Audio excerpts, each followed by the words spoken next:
Fee reimbursement బకాయిలు చెల్లించాలని demand చేస్తున్నాయి తెలంగాణ వృత్తి విద్యా కాలేజీ యాజమాన్యాలు. 8,000 కోట్ల మేర ఫీజు రియంబర్స్మెంట్ చెల్లించాల్సి ఉందని తెలిపారు. 2,000 కోట్లకు ప్రభుత్వం టోకెన్లు ఇచ్చినా డబ్బులింకా ఇవ్వలేదని అన్నారు. ఈ నెలలోనే విడుదల చేయాలని కోరుతున్నారు. 8,000 కోట్ల మేర ఫీజు రియంబర్స్మెంట్ బకాయిలను విడతల వారీగా విడుదల చేయాలన్నాయి కాలేజీ యాజమాన్యాలు.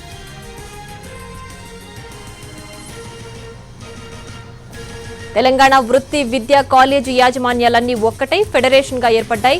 32 మందితో కమిటీ ఏర్పాటు చేసుకుని సమావేశం నిర్వహించారు. 2022-23 విద్యా సంవత్సరం బకాయిలను మరో 3 నెలల్లో విడుదల చేయాలని అన్నారు. టాస్క్ ఫోర్స్ దాడులకు భయపడబోమని, సీఎంను కలిసిన తర్వాత కార్యాచరణ ప్రకటిస్తామని అంటున్నారు. ఇకపై ప్రతి ఏడాది 4 విడతల్లో ఫీజు రియంబర్స్మెంట్ చెల్లించాల్సిందేనని డిమాండ్ చేస్తున్నాయి కాలేజీ యాజమాన్యాలు.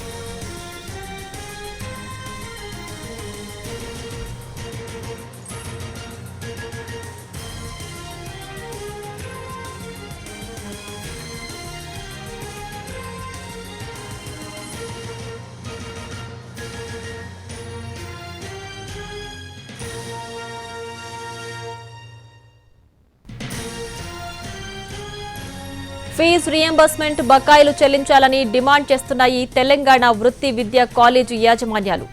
8,000 కోట్ల మేర ఫీజు రియంబర్స్మెంట్ చెల్లించాల్సి ఉందన్నారు. 2,000 కోట్లకు ప్రభుత్వం టోకెన్లు ఇచ్చినా డబ్బులింకా ఇవ్వలేదని అన్నారు. ఈ నెలలోనే విడుదల చేయాలని కోరుతున్నారు. 8,000 కోట్ల మేర ఫీజు రియంబర్స్మెంట్ బకాయిలను విడతల వారీగా విడుదల చేయాలన్నాయి కాలేజీ యాజమాన్యాలు. తెలంగాణ వృత్తి విద్యా కాలేజీ యాజమాన్యాలన్నీ ఒక్కటై ఫెడరేషన్ గా ఏర్పడ్డాయి. 32 మందితో కమిటీ ఏర్పాటు చేసుకుని సమావేశం నిర్వహించారు. 2022-23 విద్యా సంవత్సరం బకాయిలను మరో 3 నెలల్లో విడుదల చేయాలని అన్నారు.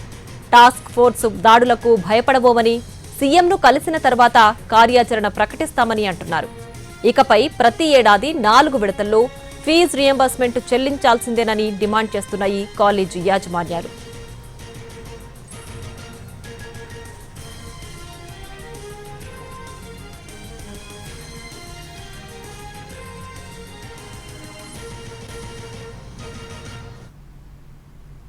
రియంబర్స్మెంట్ స్కీమ్లో టైంలో ఇవ్వకపోవడం వల్ల అటు విద్యార్థులు కళాశాలలు చాలా ఇబ్బందులకు ఏర్పరిచి ఈరోజు రాష్ట్ర భవిష్యత్తే క్వశ్చన్ మార్క్ వచ్చేటట్టుగా ఈరోజు తయారైపోయింది. ఎలా అంటే ఈరోజు మన రాష్ట్రం నుంచి ఇన్ని కళాశాలలు ఉన్నా కూడా ప్రభుత్వం ఇంత చిత్తశుద్ధితో పనిచేసినా కూడా వేరు ఇటువంటి రియంబర్స్మెంట్ అటువంటి ఇష్యూస్ వల్ల చాలామంది విద్యార్థులు వేరే రాష్ట్రాలకు వెళ్ళడము, చాలామంది అధ్యాపకులు కూడా వేరే రాష్ట్రాలకు వెళ్ళి నాణ్యత కలిగినటువంటి ఉపాధ్యాయులు, నాణ్యత కలిగినటువంటి స్టూడెంట్స్ ఈరోజు మన రాష్ట్రంలో చదివితే ఎలా ఉంటుందనేటువంటి ఒక క్వశ్చన్ మార్క్ అందరికీ